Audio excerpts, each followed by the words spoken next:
할렐루야. 평안하게 주무셨습니까? 네.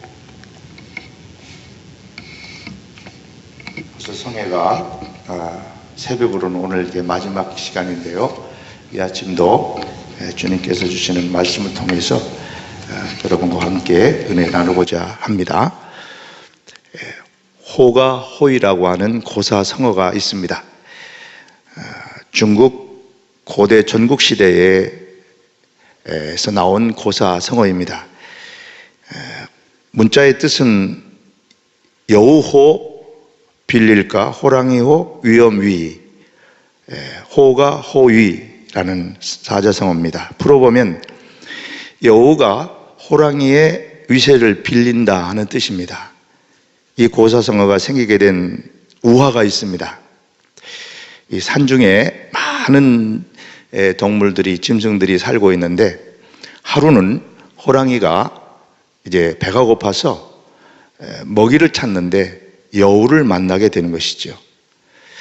그래서 여우를 이제 잡아 먹으려고 이렇게 하니까 여우가 굉장히 여우 같고 여우가 굉장히 센스가 빠르니까 자기가 잘못하면 호랑이의 먹잇감이 될 것 같으니까 호랑이에게 이렇게 이야기를 하는 겁니다. 호랑이님, 지금 당장 나를 잡아 드셔도 저는 뭐 어쩔 수 없습니다. 그러나 잠깐만 제 이야기를 좀 들어보십시오. 이 산중에 많은 짐승들이 사는데 이 짐승들이 전부 나를 무서워합니다. 자기를 무서워한다는 거예요. 그리고 호랑이가 좀 뭐랄까 우직하잖아요. 여우가 그런 이야기를 하니까 한번 시험해 보기로 했어요. 진짜 자기가 이 산중에서 제일 힘이 센데 여우 자기가 제일 힘이 세다는 거예요. 그래 한번 시험을 해보자. 그래서 너 앞서고 내가 뒤를 따라갈 테니까 한번 산중을 돌아보자. 그래요. 저를 뒤따라오십시오. 제가 앞서서 다 이 산중을 돌아다니면은 얼마나 짐승들이 나를 무서워하는지 한번 보시게 될 겁니다. 그래서 이제 산중을 다 가는데 가는 데마다 짐승들이 엎드리는 거예요. 가는 데마다 짐승들이 막 무서워하고 절절절절 매는 거예요. 한 바퀴 다 돌고 난 다음에 호랑이가 그래, 네가 이 산중에서 힘이 제일 세다 하고 인정하고 배고프지만은 여우를 잡아먹지 못했다는 거예요. 여우의 꾀에 넘어간 거죠. 여러분, 그 산중에 있는 모든 짐승들이 왜 무서워했을까요? 누구 때문에? 여우 때문에 무서워한 것이 아니라 여우가 앞서가고 뒤에 따라오는 호랑이 때문에 무서워가지고 다 그렇게 벌벌벌 떨게 되었다 하는 이야기입니다. 이게 이제 사자성어고 또 우화입니다. 우화. 여러분, 우리는 연약합니다.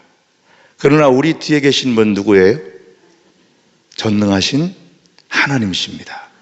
그렇기 때문에 이 세상에 어떤 세력도, 악한 마귀조차도 우리를 감히 건들지 못하는 겁니다. 마귀가 무서워서 우리를 도망가는 거예요. 우리가 마귀를 무서워할 이유가 없어요. 우리 등 뒤에는 전능하신 하나님이 우리를 보호하고 계시기 때문입니다. 이 믿음 가지고 여러분 살아가야 합니다. 우리는 얼마나 연약합니까? 정말 인간은 말할 수 없이 연약합니다. 육신적으로도 연약하고 조금만 이 미세먼지를 마시니까요, 제가 계속해서 목이 계속 기침이 나요. 얼마나 약한지 몰라요. 건강한 줄 알았는데 이 미세먼지, 조그마한 미세먼지 때문에도 이렇게 몸이 아주 맥이 빠지고 이렇게 되는 경험을 제가 지금 하고 있습니다. 참 약하기가 이를 말할 수 없습니다. 정서적으로는 얼마나 약합니까? 또 우리가 뭐 정신적으로도 약하고요. 조그마한 어려움만 있어도 쉽게 넘어지는 것이 인간입니다. 인간만큼 연약한 존재가 없는 것 같습니다. 그래서 성경은 우리 인간을 표현하기를 질그릇 같다 그랬어요. 깨지기 쉬운 질그릇 같다. 그래서 성경을 읽어보면 우리 인간을 표현하는 여러 가지 많은 내용들이 있는데요. 사실은 성경은 인간을 굉장히 연약한 부분을 부각해서 인간을 소개를 합니다. 하나님 우리 인간을 창조하셨지만은 흙으로 인간을 창조하셨고 또 우리 인생들이 얼마나 연약한가. 그래서 성경에 보면은 별별 이야기가 다 나오고 인생사가 다 나오는데 얼마나 많이 사람들이 금방 뭐 하나님 믿다가도 하루아침에 배반하고 또 하나님 등지고 하나님 원망하고 하나님 떠나고 뭐 이런 일들이 얼마나 많은지 몰라요. 믿음이 아무리 좋은 사람도 막 팍팍 넘어지잖아요. 다윗과 같은 그런 믿음이 좋은 사람도 한순간에 넘어지고, 이런 걸 보면은 인간이 얼마나 연약한가. 나이가 들어서 점점 살아가면 살아갈수록 인간이 연약하다 하는 것을 저도 경험하고 많은 분들이 경험합니다. 그래서 인간을 아침에 피는 안개와 같다, 허망하다, 허무하다, 또 인간은 나그네다, 인간은 뭐 아침에 풀과 같다, 뭐 인간을 굉장히 연약한 부분을 많이 부각해서 성경은 이야기합니다. 물론 인간은 하나님의 형상을 따라 지음받은 존재들이기 때문에 우리 인간들이 참 위대하기도 하고 또 참 귀하기도 합니다. 그렇지만은 성경은 인간이 이렇게 연약한 부분을 이야기하는 이유는 이래 연약한 인간이기 때문에 하나님을 더 찾게 되는 겁니다. 내가 약할 때 강해진다고 그랬어요. 그래서 약할 때 우리에게 은혜가 임한 것은 내가 약하기 때문에 강하신 하나님을 더 찾게 되는 경험들을 많이 하게 되지 않습니까? 그래서 우리가 한 인간으로서 이 세상을 살아가면서 인간됨의 가장 솔직한 모습은요, 연약함 그대로를 알아야 된다는 거예요. 내가 연약하다는 걸 알아야 된다는 거예요. 그게 인간의 가장 솔직한 모습이라고 합니다. 지금 우리가 예수님을 믿고 구원을 받은 가운데 하나님의 자녀로 살지만 육신적으로는 얼마나 우리가 연약한지 몰라요. 또 정신적으로나 모든 면에 있어서 우리가 참 연약하다는 것을 많이 경험하면서 살아가고, 이 연약함을 주님 앞에 가는 그날까지 벗어날 수는 없습니다. 그래서 우리 하나님을 믿고 사는 성도들은 서로가 연약한 존재임을 인정하고, 사도 바울은 서로 짐을 져주며 살아라 그랬어요. 그래서 사랑의 법을 성취하는 것이다, 이렇게까지 말씀합니다. 서로 짐을 지고 살아라. 상대방의 약함을 우리가 도와줘야 되고요, 또 내가 약할 때는 상대방을 통해서, 다른 사람을 통해서 우리 지체 간에 서로 약함을 도와주고 서로 협력하면서 함께 세워가라는 거예요. 옛날에 저 시골에서요, 참 어려울 때에 장님 한 사람하고 또 안진뱅이 한 사람하고 두 사람이 같이 살았다고 합니다. 안진뱅이는 걸을 수 없고 눈은 밝고, 장님은 다리는 튼튼한데 보지는 못하고 먹고 살 길이 없는 구걸하러 다니는 거예요. 어떻게 다녔을 것 같아요? 장님이 안진뱅이를 등에 업고 그리고 이제 구걸하러 다니는 거예요. 구걸하러. 그래서 참 사는 방법도 서로 협력하면 이렇게 사는 거예요. 그죠? 그래서 이제 구걸을 해서 음식을 동네마다 가가지고 얻어서 먹고 사는데, 이게 눈이 밝은 안진뱅이가 가만히 보니까 보이니까 좋은 음식들, 나쁜 음식들이 있잖아요. 그래서 이 안진뱅이가 좋은 음식은 지가 다 먹고 그냥 부실한 음식은 누굴 줬을까요? 장님한테 준 거예요. 장님이 점점 지나다 보니까 부실한 음식을 먹다 보니까 다리가 약해지기 시작하는 거예요. 업고 다니는데 다리가 약해지니까 그만 겨울에 나무로 된 냇가를 건너가다가 다리가 부실해서 그만 삐걱해서 강으로 떨어지는 밤에 두 사람이 같이 죽었대요. 서로 짐을 져주고 서로 약함을 보완해 주면서 이렇게 살아야 되는데, 이렇게 욕심 때문에 살게 되면은 같이 죽는 거예요. 같이 죽어서는 안 되겠잖아요. 미국에서 유대인들이 제일 무서워한 사람들이 누구냐면 유대인들이 장사를 잘하잖아요. 제일 무서워한 사람들은 한국 사람들입니다. 자기들은 옛날에 이 미국에 와서 정착하면서 조그마한 스몰 비즈니스를 하면서 정착해 나갈 때에 이렇게 살았다고 합니다. 너 죽고 나 살자, 이런 마음을 장사를 했대요. 근데 나중에는 한국 사람들한테 유대인들이 다 이렇게 밀리는데 왜 밀렸느냐 하면은 한국 사람들은 너 죽고 나 죽자 이런 식으로 장사를 하기 때문에 유대인들이 제일 무서워하는 사람들이 한국 사람들이라고 합니다. 너 죽고 나 죽자식이에요. 그래서 참 안타까운 게 저희 교회도 그런 분들 많은데 누가 장사가 한 곳에 잘 된다 그러면 밀어줘야 되는데 그 옆에다가 똑같은 걸 차리는 거예요. 같이 그냥 뺏어 먹고 살다가 그럼 좀 있으면 또 차리고 해서 같이 죽는 경우가 많아요. 중국 사람들은 식당을 많이 하는데 중국 사람은 절대 그렇게 안 하는 거예요. 누가 한 사람 어느 지역에 와서 중국 식당을 열면은요, 이 사람들은 다 밀어주면 절대 그 옆에 중국 식당을 만들지 않아요. 중국 식당들은 잘 됩니다. 예. 그래서 우리가 그런 약점이 있는 것은 솔직히 인정을 해야 될 것 같아요. 여러분, 서로 살아야 할 줄로 믿습니다. 너 죽고 나 죽자가 아니라 너도 살고 나도 살고. 이게 성서적인 가치관이에요. 성서적인 세계를 이렇게 이뤄가야 되는 거예요. 신앙적인 세계.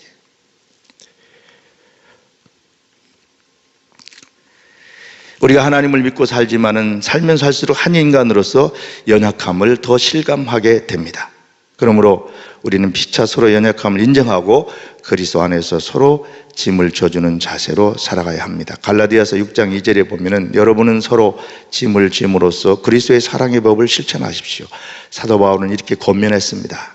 전국 백성의 삶은 그리스도의 사랑으로 피차 서로 짐을 져주며 섬기는 가운데 경험하는 나라가 하나님 나라인 것입니다.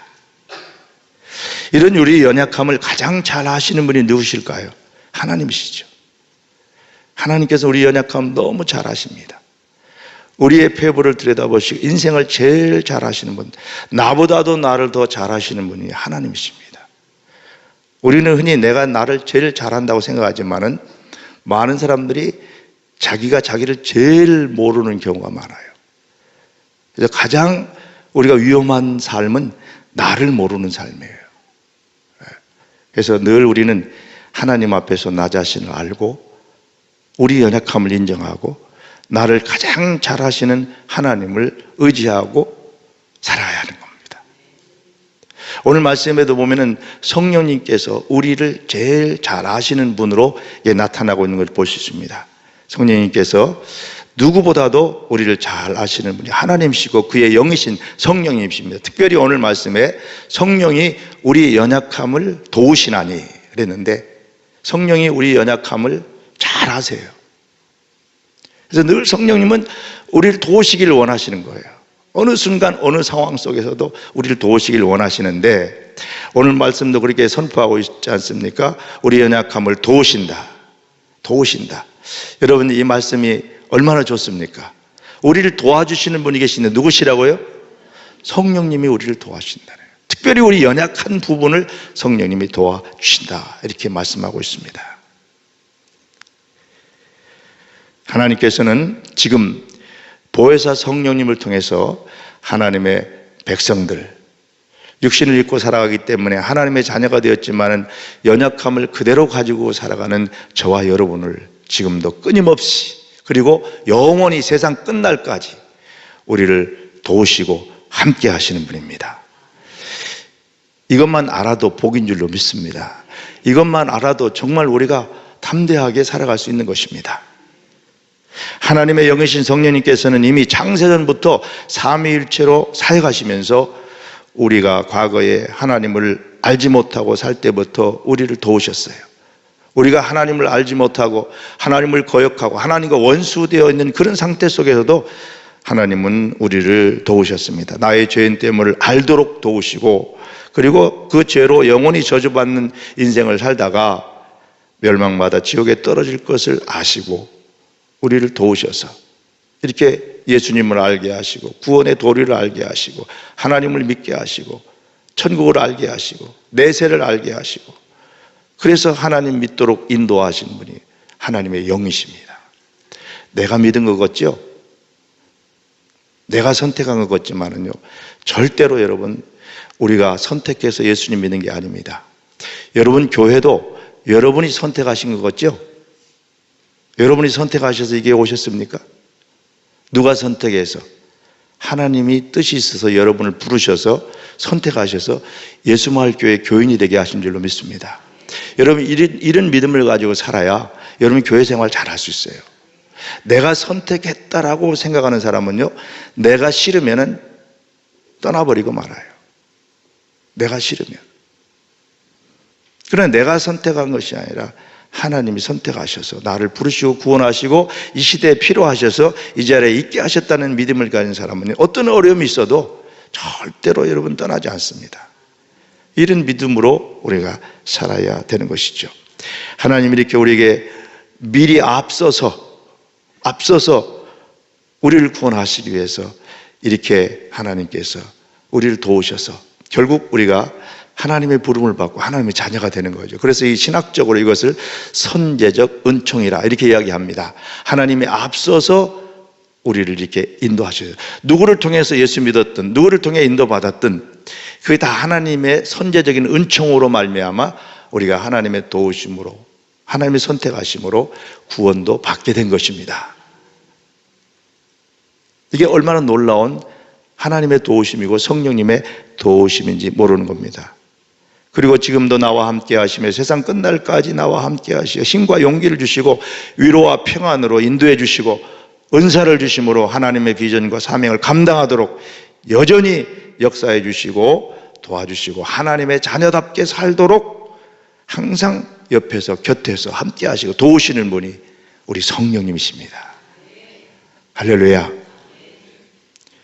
또 우리에게 소망을 가지고 천국의 소망을 가지고 살도록 감화 감동해 주시고, 자, 이런 것들을 생각하면 참으로 연약한 우리가 성령의 도우심 없이는 제대로 믿음 생활도 할 수 없고 인생을 살기가 어렵다는 것을 인정하지 않을 수 없습니다. 보혜사 성령으로 오셔서 세상 끝날까지 나와 함께 해주시는 성령님을 믿고 그분을 매 순간마다 인정하고 그 성령님과 함께 호흡을 맞추면서 살아가는 이 삶이 축복된 삶인 것입니다. 성령님을 의지하고 그분의 도움을 받고 살면 믿음도 생기고 소망도 생기고 힘도 생기고 용기도 생기고 기쁨도 있고 감사도 있고 이런 아름다운 천국의 삶을 우리가 누리게 되는 것입니다.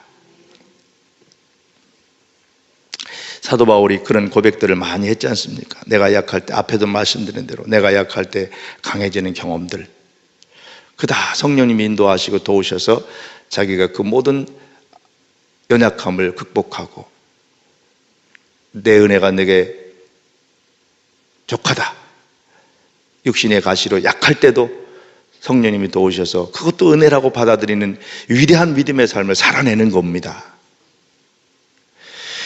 자, 그런데 오늘 이제 본문 말씀에 보면 사도 바울이 성령님이 우리를 이렇게 여러 면으로 이렇게 도우시는데, 특별히 이 아침에 기도하러 나오셨으니까 특별히 오늘 본문 말씀 성령님이 우리 연약함을 아시고 우리를 도우시는데 어떤 부분을 제일 많이 도우시느냐 하는 것을 사도 바울이 말씀하는 거예요. 어떤 부분을 도우신다고 그랬어요? 우리가 하나님께 기도할 때 주님의 뜻대로 기도도 못하고 내 욕심대로 기도도 하고 우리가 연약해서 하나님 앞에 간구도 못하고 기도도 못하고, 여러분 믿음 생활 하다 보면 어떤 때는 너무 힘들고 어려울 때는요 기도도 안 나오죠. 기도도 안 나오는데 그런 상황 속에 우리가 기도할 수 없는 그런 상황에 처했다고 할지라도 성령님이 우리 가운데서 우리로 하여금 기도할 수 있도록 우리의 기도를 도우신다는 말씀입니다. 성령님이 가장 기뻐하시는, 우리를 도우시는 가장 기뻐하시는 도우시는 방법은 우리의 기도를 도우시는 거예요.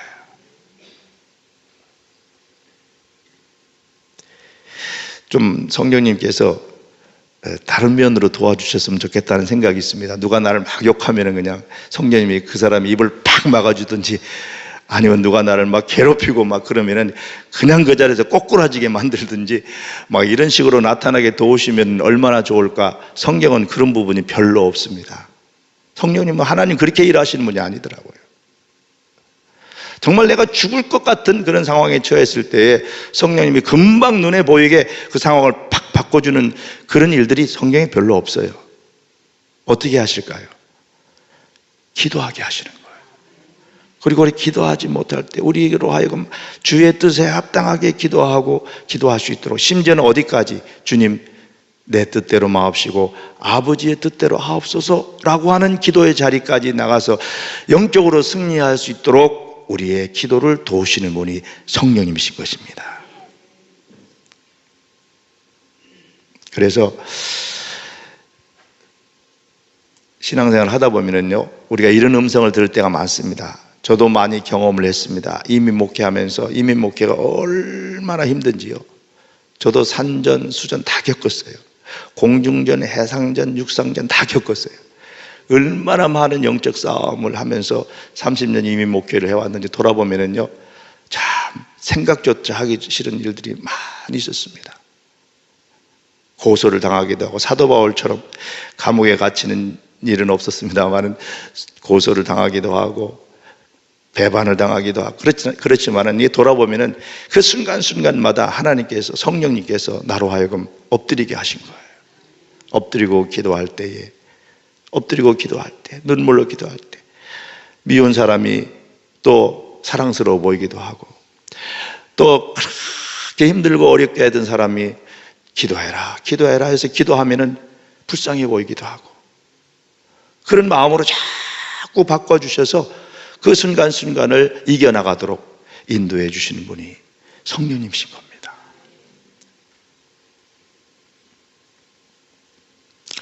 오죽하면은 오늘 말씀해 보면은 성령님께서 우리 성도들을 향하여서, 저와 여러분을 향하여서 탄식하면서 기도를 도우신다고 그랬어요.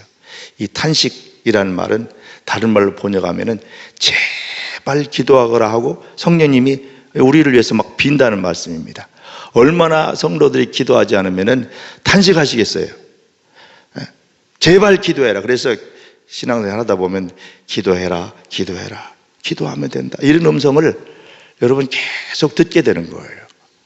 성령님께서 나로 하여금 그런 감동을 주실 때는 반드시 하나님께서 응답을 준비해 놓고 기도를 시키는 거예요. 언제 응답될지는 여러분 생각하지 마세요. 그건 하나님의 소관이니까 하나님 때가 되면 응답 주시는 거예요. 우리가 할 일은 기도하라고 감동 주실 때에 기도하시면은요, 반드시 제 경험으로는 하나님의 때가 되니까 하나님이 다 합력해서 손을 이루시고 응답을 주시더라고요. 그래서 어제 새벽에도 말씀드렸죠. 우리에게 주신 천국 열쇠, 이 땅에서 풀으라고 그랬어요. 기도하면 하늘에서 풀리리라. 풀린다는 건 응답된다는 거예요.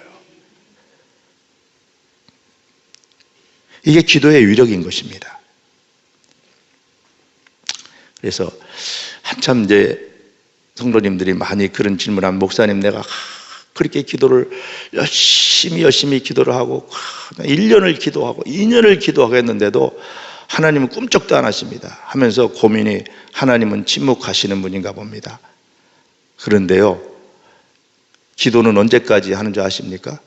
기도는, 따라합시다. 기도는 응답될 때까지, 응답될 때까지 기도하는 거예요. 저 아프리카의 어떤 마을에요, 추장님이 계시는데, 추장님, 아프리카는 비가 잘 안 오잖아요. 농사를 지어야 되는데 이 추장님이 해간 빌기만 하면은 꼭 기도에 비가 오는 거예요. 신기하잖아요. 그래서 옆에 있는 동네 추장들이 물어봤대요. 어떻게 당신이 빌기만 하면 이렇게 비가 옵니까? 그랬더니 비 올 때까지 빕니다 그랬다는 거예요. 비 올 때까지 비니까 이 사람이 기도하면 한 번도 비가 안 온 적이 없는 거예요. 여러분, 기도는 언제까지 한다고요? 응답될 때까지. 우리 하나님 살아계신 하나님이십니다.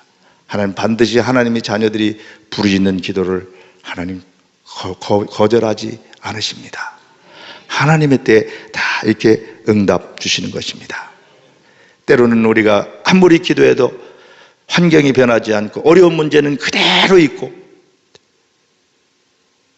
고통스러운 문제는 그대로 남아있고 질병도 그대로 남아있어도 우리가 계속 기도하면은요, 그 환경 때문에 짓눌렸던 우리 마음이, 기도하면 우리 마음이 변해서 보는 눈이 달라지는 겁니다.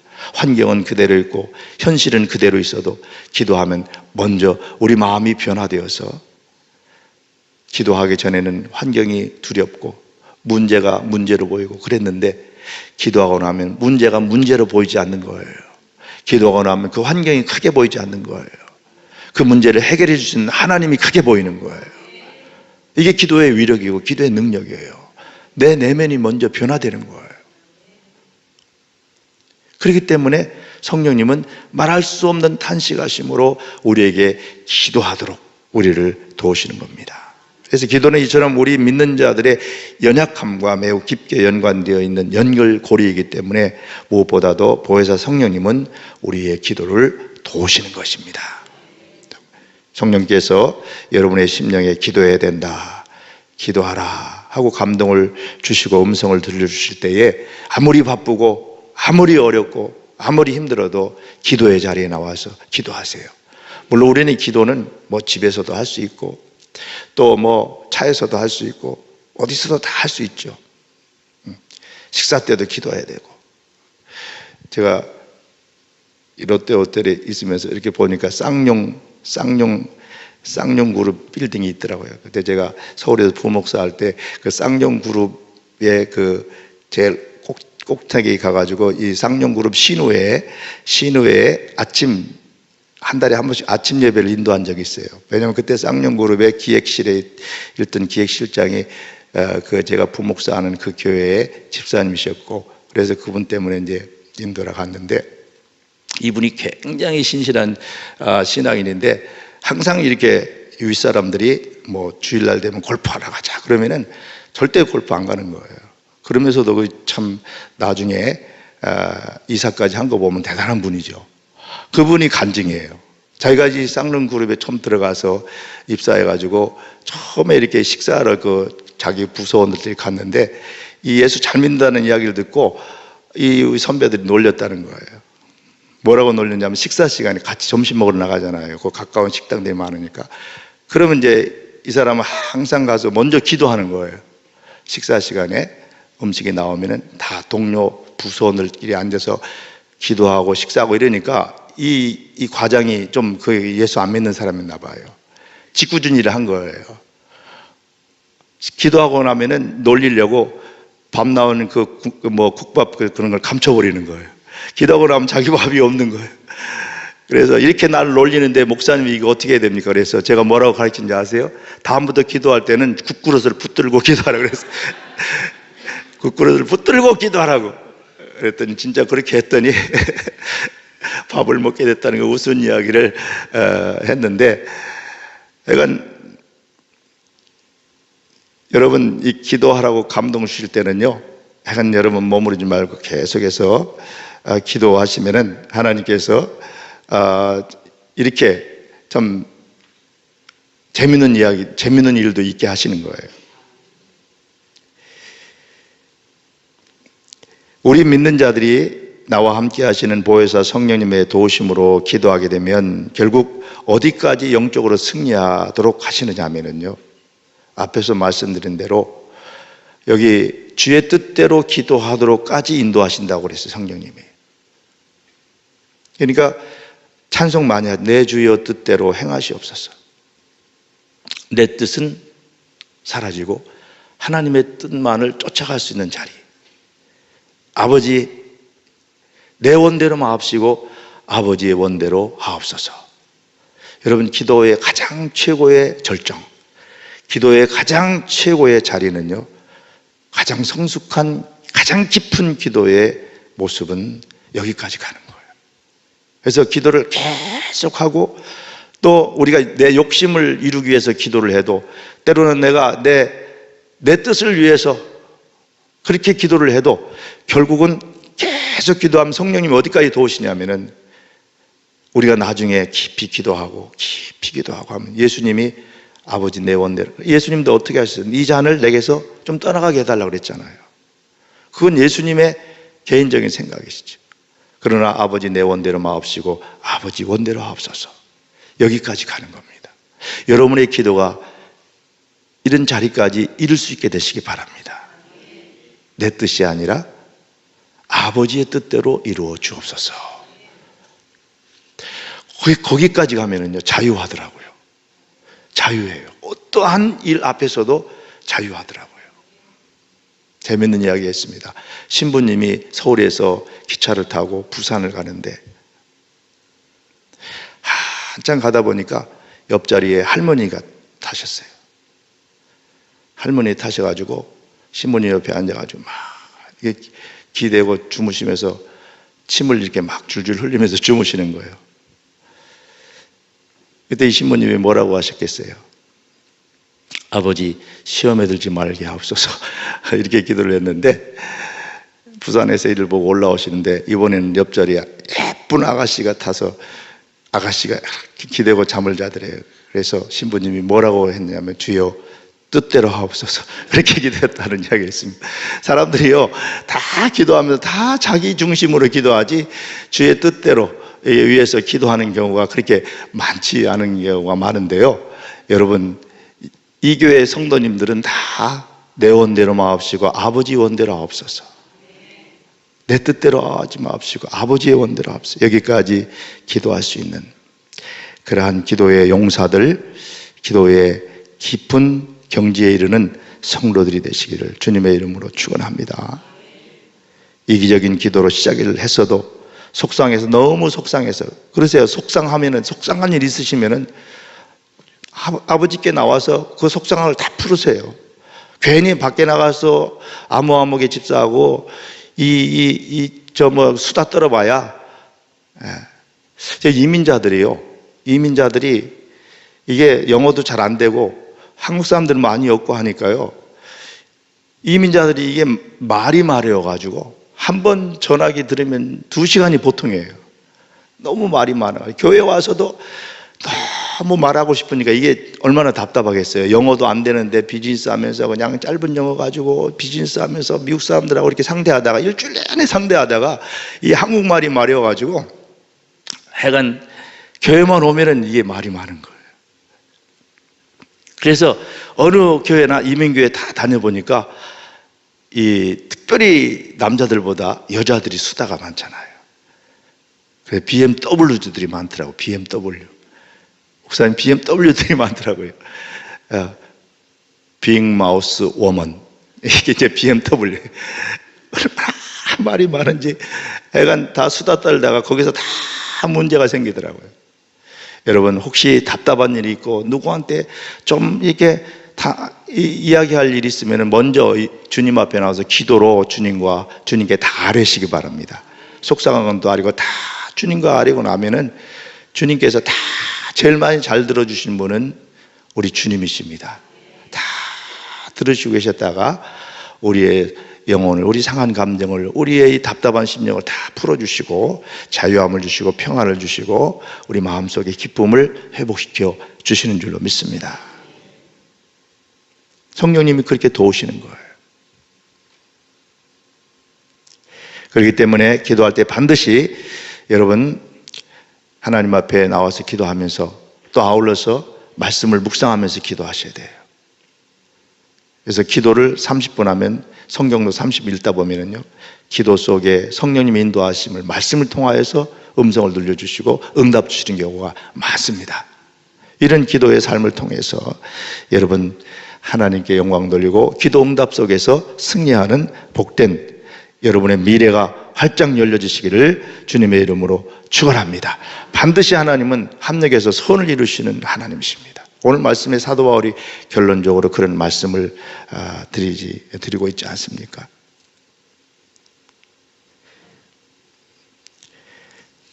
여러분 호텔 가운데 할리데이 호텔을 잘 아시죠? 할리데이 호텔, 이 호텔이 세계적인 체인인데요. 저도 주로 이제 여행을 하면은, 미국은 여행을 많이 하니까요, 주로 할리데이 호텔을 자주 찾습니다. 근데 요즘엔 너무 가격이 좀 비싸서 자주 못 가는 경우가 있는데요. 이 할리데이 호텔을 창업한 분이 캐몬스 윌슨이라고 하는 분인데요. 이 사람은 원래 이 미국에서 조그마한 제재소의 직원으로 살았습니다. 근데 어느 날 자기가 출근해 보니까 상사가 자기 책상을 치운 거예요. 해고 통지서를 준 거예요. 이 사람이 아무 이유 없이, 사전에 설명도 없이 자기를 해고하니까 상사에 대한 화가 있고 분노가 있어서 상사에 대한 분노심과 복수심이 가득 차게 되는 겁니다. 그래서 가출하고 몇 개월 동안을 돌아다니면서 어떻게 하면은 나를 해고한 저 상사를 내가 어떻게 좀 할까? 상사에 대한 복수를 할까? 이런 마음을 가지고 계속 떠들고 가출해 살다가 폐인이 되는 거예요. 망가지는 거예요. 분이 속에 있으면은 이걸 하나님 앞에 나와서 회개하고 또 하나님 도우심을 받아야 되는데 인간적인 방법으로 복수하려고 애를 쓰고 수단 방법을 다 가리고 그리고 또 나름대로 다른 직장을 아무리 찾아봐도 결국 길이 안 열리는 겁니다. 그래서 할 수 없이 폐인이 돼가지고 자기 집에 돌아옵니다. 뭐 아내한테도 이야기하지 않고 그렇게 돌아다녔잖아요. 요즘에 한국의 남자분들도 직장 잃어버리고 뭐 그렇게 아버지들이 참 힘들잖아요. 근데 이분이 집에 돌아오니까 아내가 기다리고 있다가 이제 그 남편을 맞이합니다. 남편이 아내에게 이렇게 이야기를 합니다. 여보, 내가 이렇게 해고당하고 그래서 이 복수심에 쌓여가지고 어떻게 하면 내 상사를 복수할까? 이러면서 돌아다니다 보니까 마음이 상하고 내가 이렇게 병들고 폐인이 되었어. 난 죽고 싶다. 이런 이야기를 할 때에 아마 그 아내가 굉장히 독실한 신자였던 것 같습니다. 자기 남편의 손을 붙잡고 여보, 당신이 이렇게 노력을 하고 애를 썼지만 되는 일이 없지 않습니까? 그러나 당신이 안 해본 일 한 가지가 있습니다 하면서 하나님 앞에 기도해 보지 않았지 않습니까? 우리 하나님 앞에 한번 작정하고 기도해 보십시다. 여기에 이 남자가 이제 감동을 받는 거예요. 그래서 자기 아내와 작정하고 기도를 합니다. 계속해서 기도하다 보니까 제일 먼저 해결된 게 뭘까요? 자기를 해고시킨 상사에 대한 분노의 감정, 그리고 복수심, 이런 것들이 다 사라지고 마음의 평안이 오는 거예요. 그리고 마음의 자유함이 있는 거예요. 그분이 나를 해고한 것은 뭔가 이유가 있겠지. 그 사람을 이해하게 되는 거예요. 그러면서 마음의 평안이 오고 기쁨이 오고 자유함과 그리고 내가 그래도 이렇게 폐인이 되었지만 그래도 생명이 붙어 있음. 아내가 있고 자녀가 있고 그래도 조그마한 집이라도 하나 있고 가정이 있는 것만 해도 감사하다. 이런 마음이 막 생기는 거예요. 할렐루야. 기도하면 이렇게 변화되는 거예요. 그렇게 변화되니까 하나님께서 기도하는 중에 아이디어를 주시는 거예요. 하나님 아이디어. 여러분 미국에 가면은요 여러 가지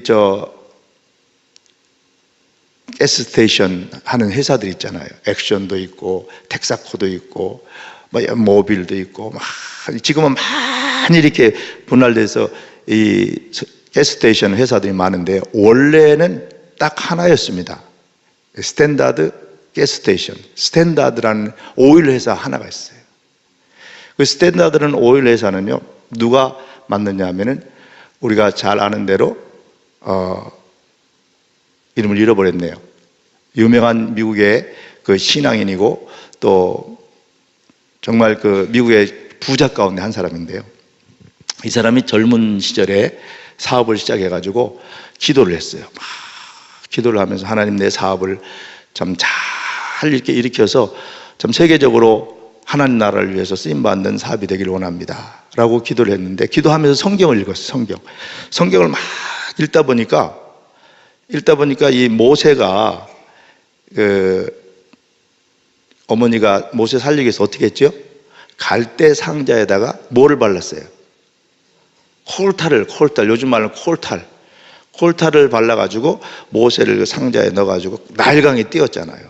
그래서 바로의 공주가 그걸 보고 건져가지고 이제 공주의 아들이 되잖아요.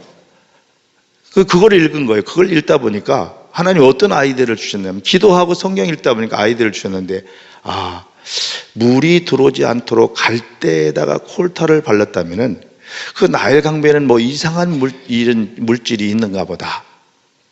그리고 가서 그걸 파봤는데 그게 바로 석유인 거예요. 석유가 최초로 나온 걸 발견해가지고 이 사람이 스탠다드 오일 회사를 만들어가지고 거부가 되는 거 아닙니까? 기도하고 성경 읽다가 이런 하나님의 아이디어를 주셔서 세계적인 기업이 되는 거예요.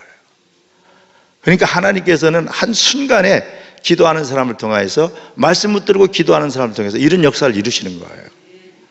그러니까 이 사람도 케모스 일신하는 사람도 기도하고 자기 마음에 평안이 있고 자유함이 있고 용서하는 마음이 생기고 불쌍히 여기는 마음이 생기고 성령 안에서 그 마음이 평안해지며 상한 감정이 다 치료되고 자유를 얻게 되니까 자기 머리가 명쾌하게 되면서 성령님이 자기 마음속에 아이디어를 주시는 거예요. 아이디어. 그래서 그는 자기 집을 담보 잡아가지고 조만한 융자를 받아서 작은 건축회사를 시작을 합니다. 이 건축회사를 하면서 집을 짓고 다니는데 처음에는 굉장히 어려웠겠죠. 또 도와주는 사람도 없고 자본도 없고 하니까 그거 얼마나 힘들었겠어요. 그렇게 하는 가운데 이곳저곳의 도시를 다니면서 이제 잠을 자는데 옛날에는 이 호텔들이요 아주 불량했다고 그래요. 호텔에서 술도 마시고 여러 가지 불량한 일들이 호텔에 많이 있어서 시끄럽고 그런 일들이 있어서 호텔에 가서 제대로 일을 할 수가 없는 거예요. 잠도 제대로 못 자고. 그래서 그때 하나님의 아이디어를 주시는 거예요.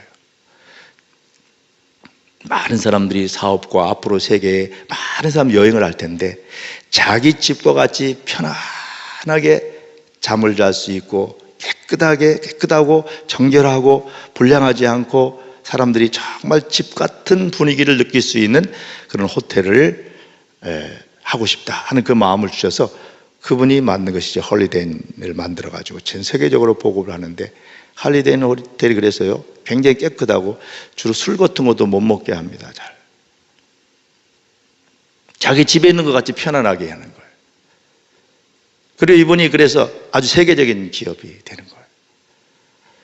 그리고 모든 사람들이 호텔에 와서 성경을 읽도록 홀리데이 호텔에서 제일 먼저 시작한 게 호텔에 성경책을 보급하는 일들을 계속 한 겁니다. 이런 유명한 이런 세계적인 굴지의 호텔 업체가 되는 거예요. 여러분 하나님 앞에 지금 당장 내 삶이 이렇게 힘들고 어렵다고 할지라도 하나님 앞에 겸손히 엎드려서 성령의 도우심으로 기도할 때에 하나님은 우리에게 먼저는 평안을 주시고 기도할 때 우리 마음속에 기쁨을 주시고 자유를 주시고 용기를 주시고 소망을 주시고 꿈을 주시고 비전을 주시는 거예요. 그러면서 용서도 하게 되고 환경을 극복할 수도 있고 문제도 넉넉히 이겨나가고 하나님이 열어주시는 그 축복된 길로 나갈 수가 있는 겁니다. 기도가 이렇게 위대한 것입니다. 어제도 말씀을 드렸습니다만은 어쨌든 기도는 천국 열쇠의 한 부분이라는 것을 여러분에게 말씀드리는 것을 붙들고 여러분 꼭 이러한 기도의 삶을 통해서 하나님께 영광 돌릴 수 있는 저와 여러분 모두가 되고 축복된 미래를 열어갈 수 있게 되시기를 주님의 이름으로 축원합니다. 우리 함께 기도하십시다. 하나님 아버지, 이 아침도 저희들 새벽에 깨워주시니 감사합니다. 새벽에 내가 너를 도우리라. 하나님, 새벽에 홍해바다도 갈라졌습니다. 새벽에 여리고성도 무너졌습니다. 새벽에 주님 부활하셨습니다. 새벽에 하나님 우리를 특별히 도우시고 새벽에 우리의 기도를 특별히 들으시고 역사하시는 줄로 믿습니다. 이 믿음 가지고 평생 새벽기도 열심히 하면서 기도 자리에서 정말 주님의 뜻을 이루며 살아가는 저희 모두가 되게 도와주시옵소서. 이 아침도 함께 주신 말씀 붙들고 기도할 때 성령님 우리 각자의 심년 속에 임하셔서 기도의 영으로 충만케 하옵소서.